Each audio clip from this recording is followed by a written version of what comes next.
Hi, everyone. Welcome back to the Lighthouse Sessions. Today, I'm excited to have my new friend, Jaclyn Orent, with me. And Jaclyn is not going to disappoint. I think her and I are going to have a high-energy conversation.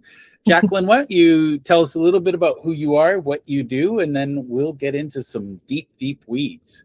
Cool. So Jeff and audience, my name is Jaclyn Orent. I am the CEO, systems architect, and co-founder of the Cultural Catalyst Network, where we bring leaders together who identifies cultural catalysts to literally create systemic change that none of them could do alone. I love that. And you and I were brought together by the universe, so we're going to have some fun here. Let's talk about now your experience. You have Dr. Ben Hardy in your orbit. So Yep. Share with me, if you would, your concept of the impossible goal, because to me, that is, I think a lot of people just have really sad goals. And it's like, Yeah, totally. It's sad when you meet them. It's like, wow, that's good for you. Great. So. I love having this conversation because for me, impossible goals, also known as stretch goals, also known as big, hairy, audacious goals, they're really exciting to me and they feel much more inspiring. So for the people listening to this conversation, you'll actually feel it in my energy, the difference between an impossible goal or a moonshot versus just an incremental goal. And to give you a little bit of context as to why we're even talking impossible goals, about a year and a half ago, I actually realized that the results I had achieved in my personal coaching practice were extraordinary, like completely nonlinear, exponential, measurable, both quantitative and qualitative across all areas of life. And I actually ended up applying to the most innovative university in the world called Minerva University to basically do my first moonshot, okay? Which was, I wanted to track what was not trackable at that moment in time, which was that I'd proven in my personal practice that when you address the consciousness of a key leader in an organization, it creates acausal, exponential, nonlinear change at a systemic level. And I was actually wanting to change the way that we created systemic change and the way that we developed leaders. And so I took the outcomes from my personal practice. I applied to Minerva University, building off of Dr. David Hawkins' scale of consciousness research from power versus force, the hidden determinants of human behavior. And I wasn't sure if I was even going to be able to achieve it, honestly, because it was something that, was in a lot of ways immeasurable. The field of consciousness itself was immeasurable until Hawkins' work. And the way that Hawkins even did that work, I didn't even know how he did it in a double-blind way to make sure that it was, consistent across the multiple different testers without people having a say. And so I applied to it and I went up to Ben basically, and I was like, I have a thing that I think you're the right person for. And he loved it. He absolutely loved it. And he was like, I absolutely love the nonlinear domain. And I even pitched, what he said in Who Not How, and 10x is easier than 2x to him directly. And he was like, I'll do absolutely anything you need and be persistent with me. Here's my email. And I actually didn't end up needing to take that route because once he told me not to read any of his other books besides The Science of Scaling, I realized I actually didn't need to go to grad school.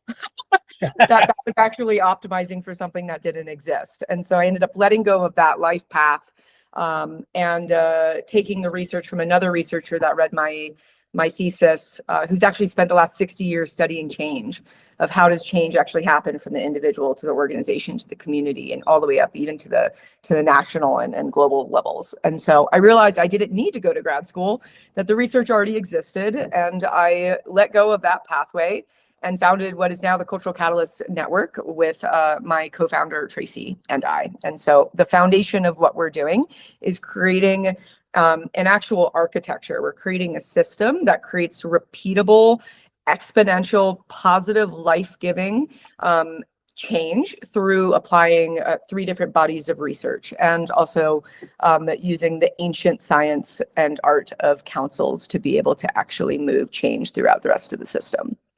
I love this. And for what it's worth, I don't understand people who want linear progression. To me, it's like, I can't get out of bed for that. So let's talk about okay, you mentioned that you have 3 fields of study that you're using. Yeah. And I'm fascinated because I think you've actually been demonstrating, I think, what the future should be for people. Yeah. We used to go to university to learn how to do linear things because the world moved at a linear pace. 100 years ago, you learned how to lay bricks, you were set for life. You could be a bricklayer. Now it's like the job my kids will need when they grow up doesn't exist yet. Yeah, for sure. Well, and what you're speaking is that ability to be in the unknown. Like a lot of the conversations I've been having to be able to help people understand what it's like to be a pioneer or a trailblazer comes back to me there's a show on Netflix about these like men who settled the West, who did the most brave, ridiculous, nonsensical things to now get the life that we have right now.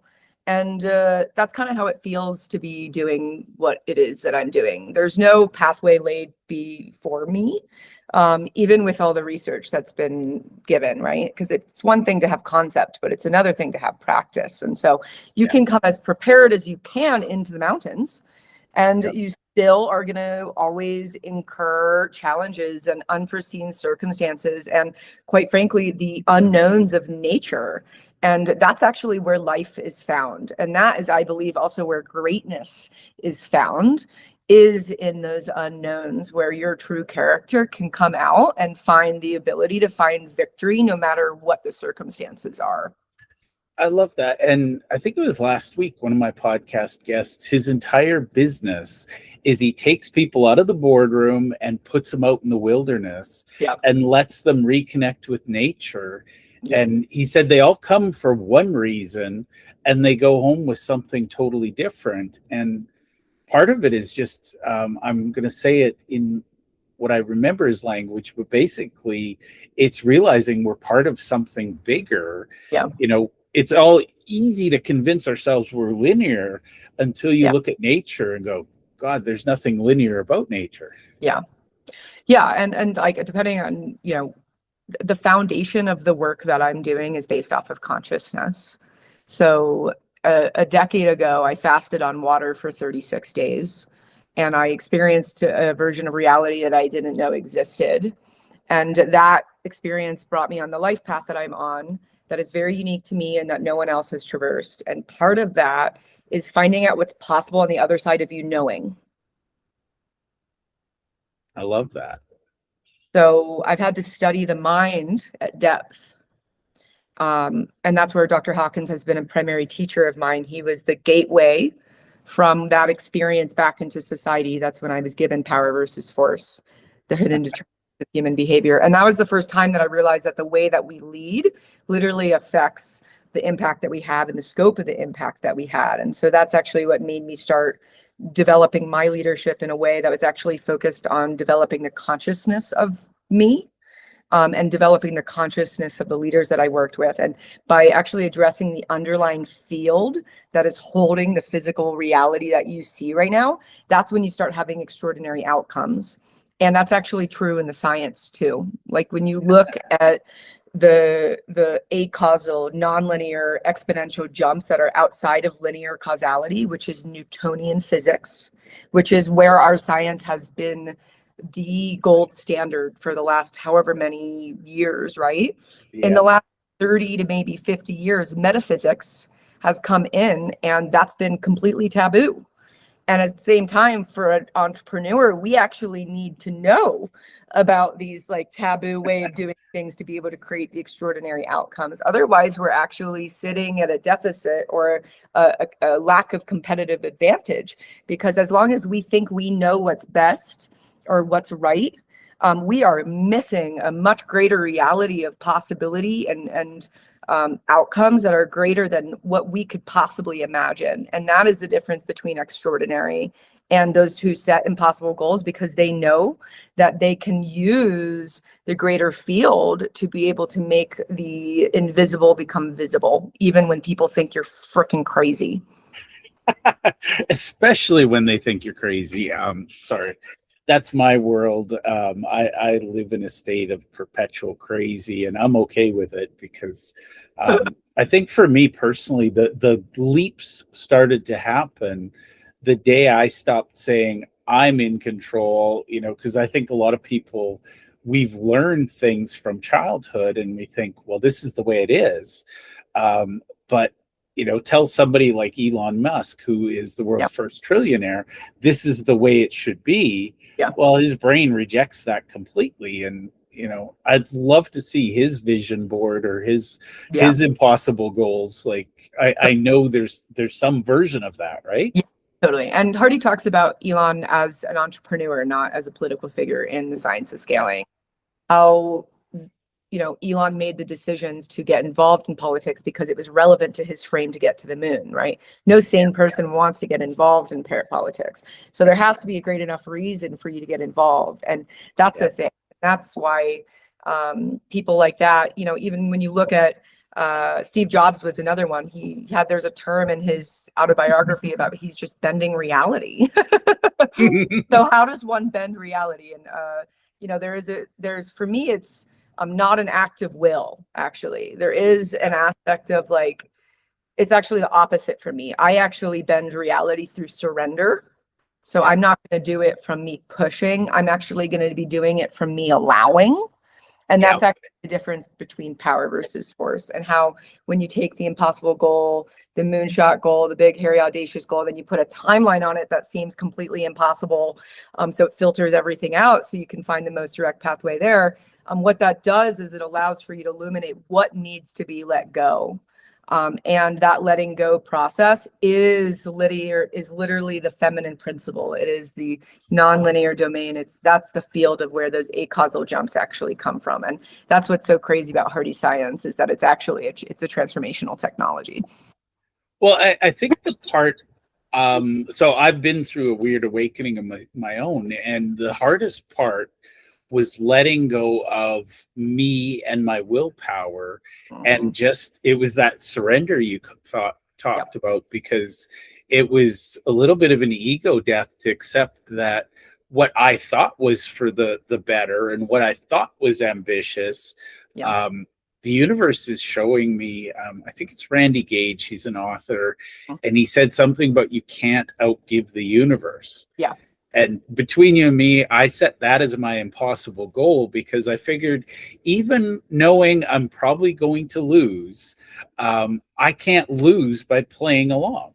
It's true. And it's been fascinating, because the harder I try to outgive the universe, it keeps shoving things at me that I was like, I never saw this path coming. Yeah.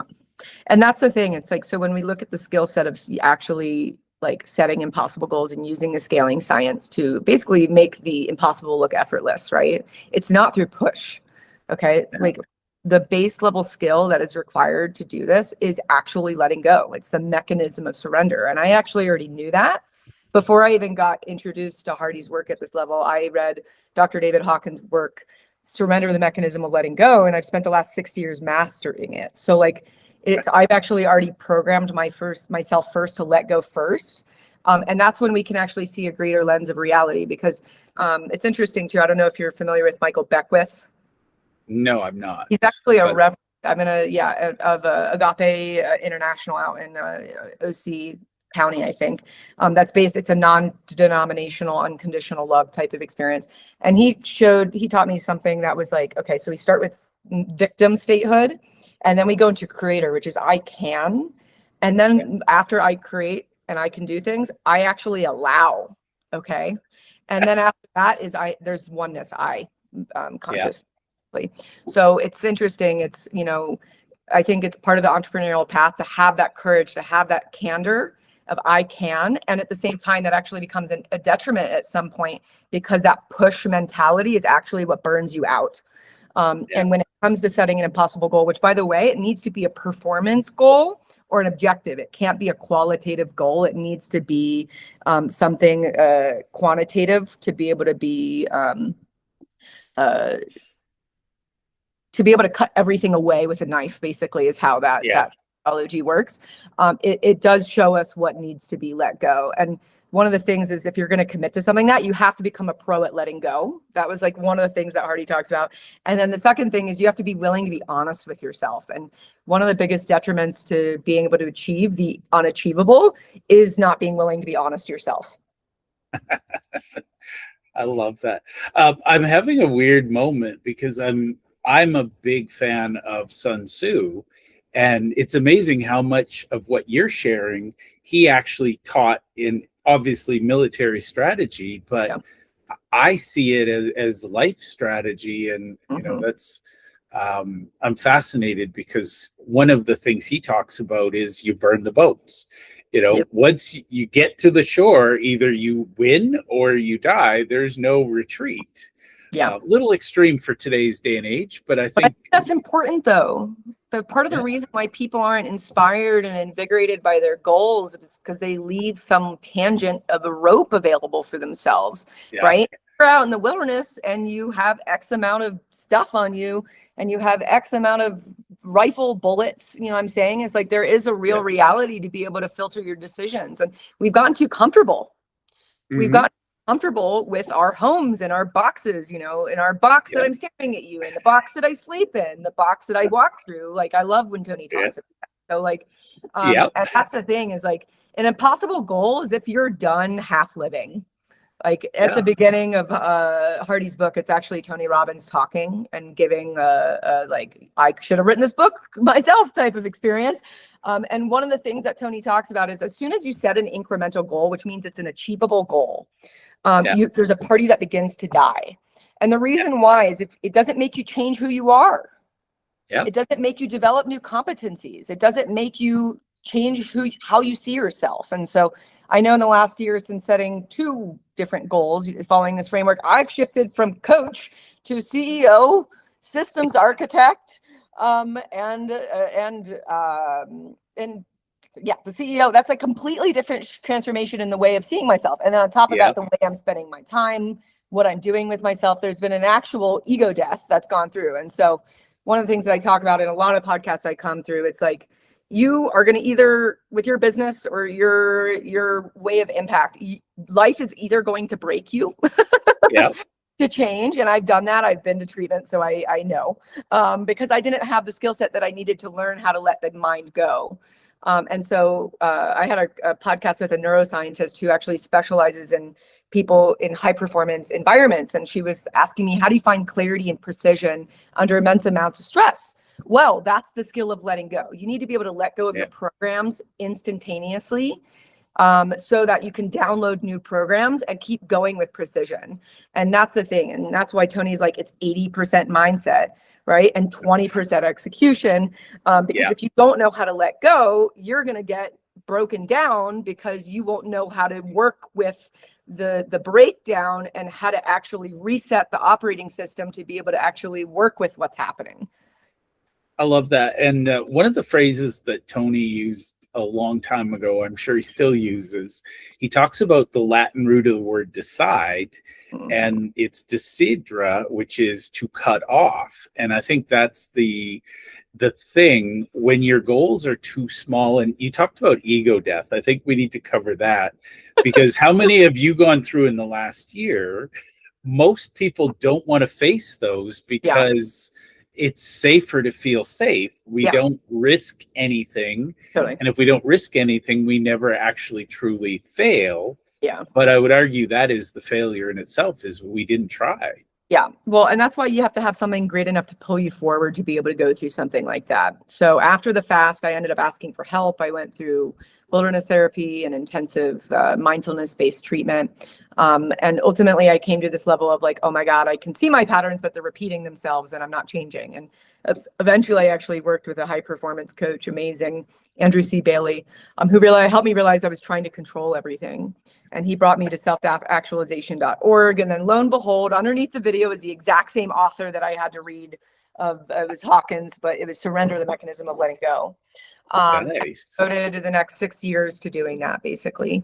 The biggest thing that I realized is that I had to learn how to actually let go of my what's called sanskaras. It's my karma. It is my negative patterns. It is the behaviors that I'm getting. And this is where I actually applied to grad school because I was like, the way that we're creating outcomes and change is through behavior or looking at results. And that's actually not the cause of results. The cause of results is actually the underlying field of consciousness that's calibratable at grief or at anger or at fear or at desire and wantingness and cravingness, or I'm right. And that's a huge part of it. And so I actually had to learn how to let go. And because I had already proven to myself that I could do anything from the fast, I started taking some risky decisions in that and to be able to get myself where I am, to the point where it's actually just part of, it's normal. Jumping off a cliff is just part of something that my nervous system is used to. And I know that whatever happens on the side of it, I can actually come out better. And so part of my practice is actually learning to accept reality. And part of that is also, finding something to fight for. If you're not finding something to fight for that's greater than you, then you are inherently not going to overcome the ego that needs to die. And the reason why is if you actually look at AA, whether you're in addiction or not, one of the steps is to be able to surrender will over to God, because I am hopeless. I'm stuck. I'm not going to be able to recover here. Okay. That's the step. Okay. So it's exactly the same thing for AA is teaching you, but I'm applying it to entrepreneurship. Okay. And for what it's worth, you and I are going to have a separate conversation on that, because I am obsessed. For better or worse, what they built with AA, I mean, if you think about it, they take people from their darkest depths, and there is a death of self. You have to let go of who you are. And then it's that pull to the higher purpose. Yeah. I'm obsessed with how would we apply those principles to business. Oh my God. That's why we're on the phone right now then, because that's exactly what we're doing at the Cultural Catalyst Network right now. Yeah. Go ahead. For what it's worth, one of the fundamentals with entrepreneurs is we have an addiction to dopamine. So we'll get distracted. We'll light the house on fire just to feel needed. Yeah.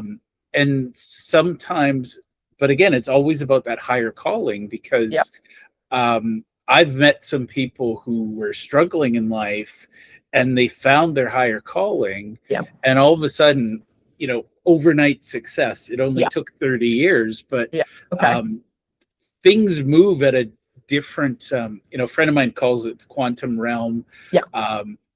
I'm going through a very strange phase right now, because I've spent most of my life up here and living in my head. I'm just going with it now. It's like, okay, I'm letting the heart lead, letting the soul out. Things happen that shouldn't happen if you follow the textbooks. Thank God I don't follow the textbooks. So So let's talk about your movement you're building, because I think that's huge. So let's talk about what a cultural catalyst is. Yeah, totally. And, let's talk about who we'd like to attract into your orbit that can be part of this mission for you, because I feel like that's part of it.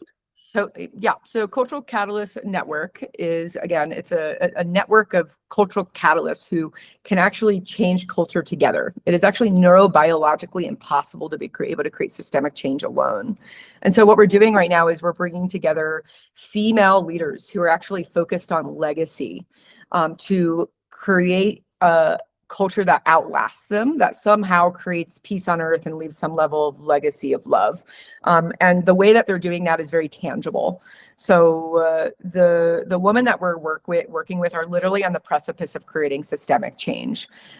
They identify as cultural catalysts, and they are creating something greater than themselves. And one of the things that I love about her legacy mindset is, just like the scaling science, to leave a legacy, it can't be about you, actually.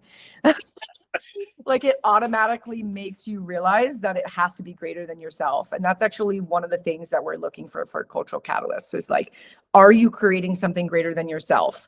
It has to be greater than yourself. Otherwise, it's literally not scalable. Yeah. It's not scalable.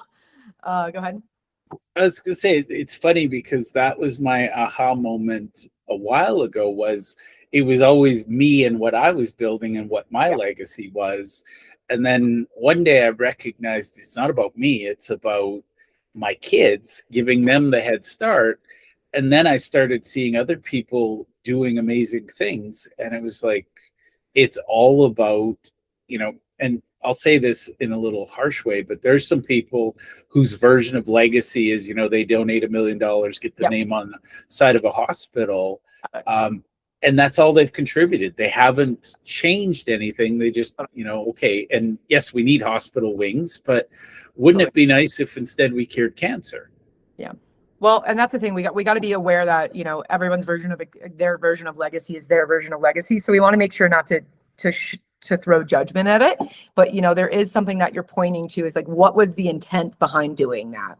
And that's part of what we were doing. So right now we're bringing together all these like basically female legacy oriented leaders who have established systems and structures to actually scale what we're about to rebrand at the moment, which I haven't confirmed with my business partner at the moment, but it's actually a scalable solution that actually does create cultural change from the inside out. And so what we've got is something that is research backed, that people can actually do from anywhere, anytime in the world.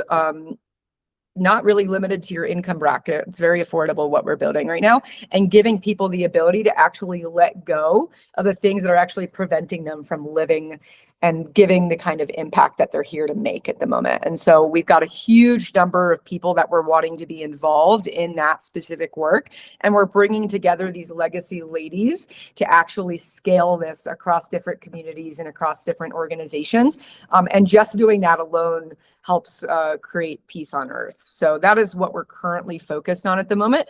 We have a much greater what we'll be working on in the long term, but that's the foundation for it, because ultimately the revolution that we're here to create in terms of the new way of doing things and relating to each other and the way of doing business and working with the planet and caring for women and children and making sure our waters are clean and the streets are safe and everybody's fed, and at the same time people are still going after their dreams, right? Because we don't want to make sure that they don't have a purpose, but it is that they are given the environment that they need to be able to do what they're here to do. We actually have the tools that we need to help people get out of their own way and to actually become who they are meant to become.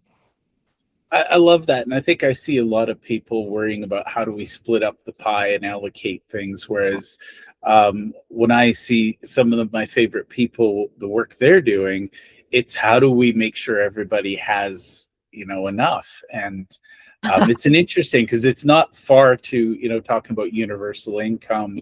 A lot of people get nervous about that, but we're asking some of the wrong questions, because as you said, if we kill the planet, it doesn't matter how much money we've all made if we're all starving to death or worse. So and so purpose is still really important. And so, as a human being, what gives us meaning on this planet is having something to do with our time.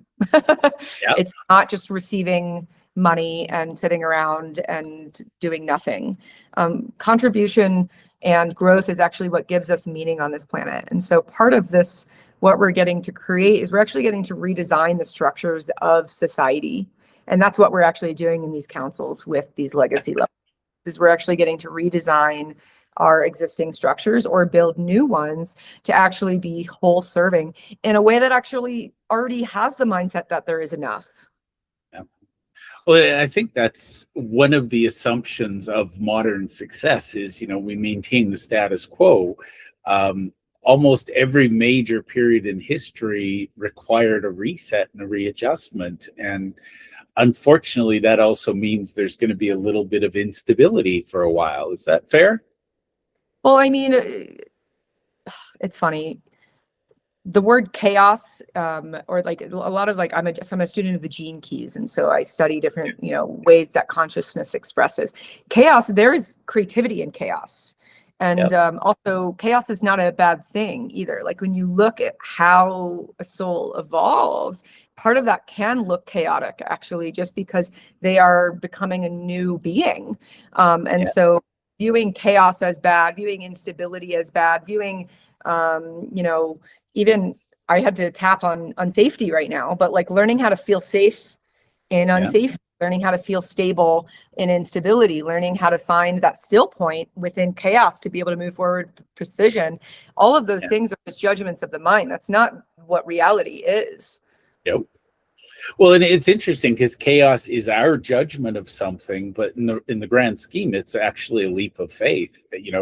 You're jumping into chaos Mhm. with your possible goal, knowing that it will work out. And I think that's a lot of people don't take. Yeah.